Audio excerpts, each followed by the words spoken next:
presented by T3 Sangam Recording Studio Chakarmania।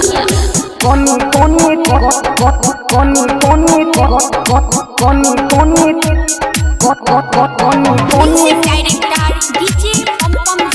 कोनी कोनी दाबयो बिनोनी नोनी छहा सुनो यार हो छियै कुमार हो खोजे के उम्र में छै अभी प्यार हो खोजे के उम्र में छै अभी प्यार हो सुनो यार हो छियै कुमार हो खोजे के उम्र में छै अभी प्यार हो सोटे छो दे से दिल में होय छै सोनी सोनी यार कोनी यार कोनी कोनी दाबयो बिनोनी नोनी छै हो यार कोनी कोनी दाबयो बिनोनी नोनी छै हो यार कोनी कोनी दाबयो बिनोनी नोनी छै हो कोनी कोनी कोनी कोनी कोनी कोनी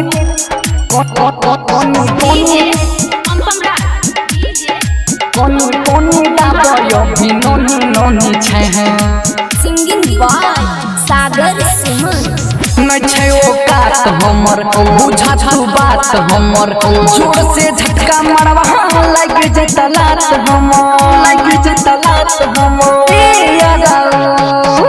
न छै औकात हमर बुझा तू बात हमर जोर से झटका मरवा लग जे तलात हमर चुमा चाची ले लो चाचे करो नहीं नादानी यार कोनी यार कोनी कोनी दाबयो बिनोनी नोनी छै हो यार कोनी कोनी दाबयो बिनोनी नोनी छै हो यार कोनी कोनी दाबयो बिनोनी नोनी छै हो कोनी कोनी कोनी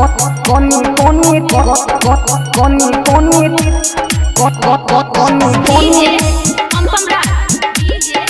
कोनी कोनी दाबयो बिनोनी नोनी छै हो Recording by Durgesh ji। रोज बोला बैठो हो मिलैले बोला बैठो हो सुनो हो सागर सुनो दुनो दाबा बैठो हो रोज बोला बैठो हो मिलैले बोला बैठो हो सुनो हो सागर सुनो दुनो दाबा बैठो हो संगम दुर्ग सुनो हमसे करो नहीं मनमानी यार कोनी यार कोनी कोनी दाबयो बिनोनी नोनी छै हो यार कोनी कोनी दाबयो बिनोनी नोनी छै हो यार कोनी कोनी दाबयो बिनोनी नोनी छै हो Sangam Recording Studio Chakarmania।